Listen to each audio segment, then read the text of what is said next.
It's beginning to look a lot like Christmas. Everywhere you look, talking about Stoicism. Today I thought what we would do is something a little different. And the reason for that is that this is the more or less 100th episode of talking about Stoicism. I say more or less because I made some mistakes in numbering some of the episodes. So at this point, to be honest, your guess is as good as mine as what number episode this is. But I do know that we are pretty close to 100. It may be 98, it may be 105, who knows, but we're pretty close to 100. Now, what I wanted to do was talk a little bit about this series and kind of make up a balance. Not really do a review session quite, but talk a little bit about some of the things I've really taken away from Stoicism. But now, before we do that, I first want to thank you as viewers, because when I started off with this series, I really didn't know if this was going to be successful. And what I have found is that success can be measured in different ways. And that sounds, I had to say that a little sarcastically, but it's true. When I look at my channel, which is dedicated to fountain pens, let's be fair, I'm not surprised that videos on philosophy get fewer views. I'm surprised they get any views. I wasn't sure if people would be interested. That's not false modesty. I simply wasn't sure anyone would find this interesting. But it turns out that you do. But even though there are fewer views, those people who do watch these videos tend to keep coming back and are quite active at commenting and giving their own opinions or interpretations of passages of whether it's Epictetus, Marcus Aurelius, etc. And I find that really interesting. So it's not the absolute number of views in my mind that also necessarily matters. It's the interaction and the feedback I get, because those people who do keep coming back keep mentioning how interesting they find these videos, and that's really nice to hear. Not because it strokes my ego, because I'm a Stoic, but because it tells me that it's making a difference in people's lives. And that's not meant to sound like a grand statement, but people tell me this. So, what have I learned, or what have I taken away most strongly from Stoicism? I've taken just a few passages. I'm not going to repeat all of this. I've just taken just a few sections from Epictetus that I think sum things up very, very well. The first one to me remains, some things in the world are up to us while others are not. The opening of the Enchiridion, and I keep reminding myself of that one, and I find myself referring back to it a lot, especially when I am struggling, when I am stressed about certain things. If something is up to you, if it is within your control, why worry? You can change that thing because it is in your control. If something is not within your control, why worry? It's not within your control, you cannot change it, but you can change your thoughts about it, right? And I think that's the... I'd marked the fifth section as well. It is not things themselves that trouble people, but their opinions about things. So I think if you start off with those two principles, some things are within your control, other things are not within your control. And you may not be able to change the thing, but you can change your opinion about it. You can change your thoughts about it. Now, I often hear, yeah, that's really, I mean, not necessarily in comments here, but I mean, when I have conversations like this, yeah, that's very easy to say, because what if you're terminally ill? Then you just change your thoughts about it and it's no longer a bad thing. Well, I don't know. As far as I know, I'm not terminally ill, so I don't know how that works, but I would assume that it's a lot more complicated in those types of scenarios. But, and yet, and again, this may be easy for me to say, but and yet, the way you approach the situation, in my mind, can make a difference. And I don't think we should overlook that or belittle that. Another section I marked is section 4. And I marked the whole section. Whenever you are about to start on some activity, remind yourself what the activity is like. If you go out to bathe, picture what happens at a bathhouse. The people there who splash you or jostle you or talk rudely or steal your things. In this way, you will be more prepared to start on the activity by telling yourself at the outset, I want to bathe, but I also want to keep my will in harmony with nature. Make this your practice in every activity. Then, if anything happens that gets in the way of your bathing, you will have the following response available. Well, This was not the only thing I wanted. I also wanted to keep my will in harmony with nature. I shall not do that if I get angry about what is happening. I find that one a very important section as well. The keeping your will in harmony with nature, that's a very, very Stoic thing that goes back to Zeno and then Cleanthes, Chrysippus, the founder and his successors in the school of Stoicism. And you can take that any way you like, but for me I guess the interpretation is something along the lines of go along with what happens. The more you fight back and struggle against it, the harder things become for you, again bearing in mind that some things are not within your control. If you lose your job, for example, well, that sucks, but you can get really angry and upset and shout and throw shoes through the window and do all kinds of things, but that will not change it. Looking for a new job will. Right? And I'm not saying that you will just find a new job, but I mean, I'm trying to illustrate a principle here. The finding of the job is not up to you, but the looking for a job is.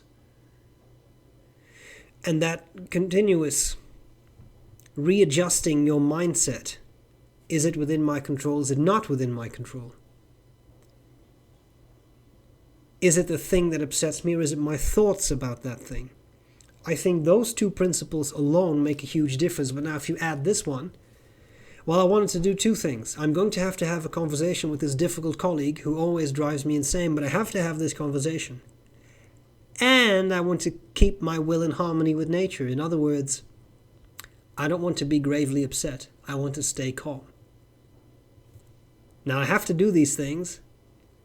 If I do one but not the other, then I'm not really succeeding. I wanted to do both things. I wanted to have the conversation with a difficult person, and I wanted to keep my cool. And I think that, to me, that in many cases has made a difference. I have amazing colleagues, so I haven't had that in a occupational setting, but sometimes you have to deal with difficult people. Let's be fair. And then having that thought of, I'm going to do this interaction, but I also want to stay calm and not get emotional about this. It can make a difference. In my mind, it can make a difference. To me, it has made a difference. Another passage I had marked is number 8 in Epictetus. Don't ask for things to happen as you would like them to, but wish them to happen as they actually do, and you will be all right. And I found that a very, it can be a very powerful thing to realize. The more you want to have things your way, and the less you get things to be your way, the more frustrated, anxious, angry, upset you will get. But you can also think, I may not be able to have things my way, but I can always have things the way they are. And that's just what my life is like right now. Tomorrow, next week, next year, it may be different. It may also not be. But I've tried. And I'm trying to go along again, keep my will in harmony with nature. In harmony with nature. I go along with what happens. Some things will be unpleasant. In life, there are always going to be moments that are unpleasant. And hopefully there will also be moments that are pleasant. Don't ask for it to be how you want it to be, but wish for it to be as it is, and you'll be okay. I wrote that one down. I copied it in Greek. I put that one in my wallet, actually. And I pull it out once in a while. When I struggle with things, I look at it. Remember this. Every time I take out a card, I see it. It's a very important one to me. Accept things as they are. Within limitations. And within reason. I don't mean to say anything upsetting or triggering, but I mean, if you are in an abusive relationship, then this no longer holds, right? And then you cannot say, well, I wish for things to be as they are. That's not what I'm saying. You have to be very cautious with these kinds of Stoic principles because you can take them too far. And the final section from Epictetus that I try to keep, I don't really want to say close to my heart, but that I keep in mind, try to keep in mind all the time is, everything has two handles, one by which it may be born and one by which it may not be born. That too I find a very powerful statement. Everything you have, everything you encounter in life, for better or for worse, you can approach from two ways. Well, the nice things are not a problem. No one's ever complained about being too happy. But many people complain about not feeling well, feeling anxious, feeling sad, etc. And in those cases, remember that there are two handles. There is one handle by which you can pick something up and you can carry it and you can bear it, but there is another handle by which you cannot pick up that thing because you'll burn your hand. Or the jug will break, something like that. But you have to look for it.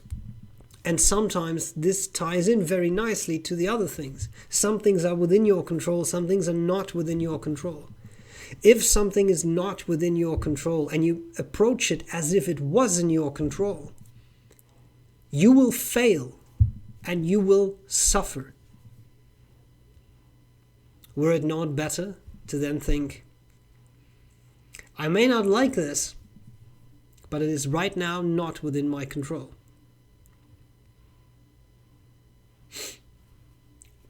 Pandemic! Need I belabor the point? In itself, not within any individual's control. Nobody can say, COVID gone! And thus it was. But when people do not take their responsibilities, then we're going to have great-grandchildren growing up in lockdown. It's not that hard. Just do the right thing. And then you may see that at some point COVID will end. Everything has two handles. One handle is, I don't really like wearing a mask, but I'm going to do it anyway. The other handle is, I don't really like wearing a mask, so I guess my great-grandchildren will grow up in lockdown. Two handles.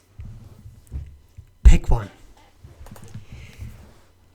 The final thing I will say is Marcus Aurelius. Many fantastic statements. We're going over Marcus Aurelius' meditations now in these the newer episodes of this series. But my favorite statement from him, and that's the last one I will give you. All these I try to bear in mind all the time.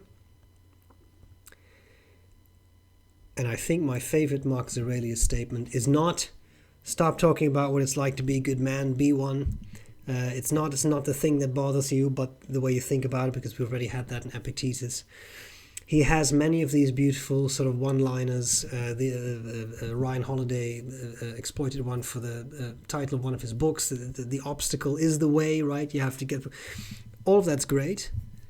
And I don't look down on it, but my favorite one remains...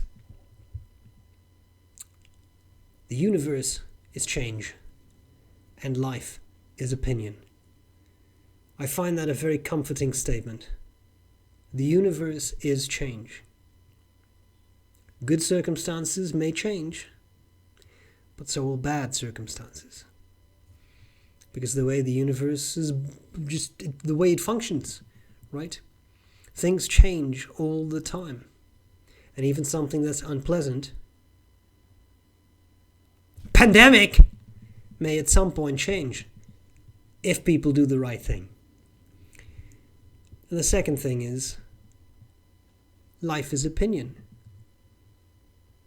Someone can disagree with you, and it's okay. And you can disagree with someone, and it's okay.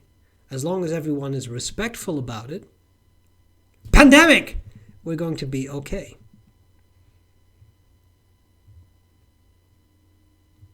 That's it, really. So these were just some thoughts from the top of my dome, as the kids say, that I wanted to share with you about Stoicism, how I guess it hasn't really been about how I apply it to my life, but those statements that, well, I guess a little bit. I try to give some examples. Those statements in Stoicism that are really dear to me, that I hold close, and that I really try to apply, right? It's fun and games to say, well, I'm a Stoic and this and this, that, and the other. But unless you actually practice it, it's kind of useless, right? So those are the statements, sayings, aphorisms, suggestions that I try to bear in mind. And that's pretty much it. I again thank you for your continued support. I really appreciate it. I hope you keep enjoying the videos. I would say many more to come. We still have a lot of Marcus Aurelius coming, so I hope this was useful, and I will gladly see you later. Bye bye.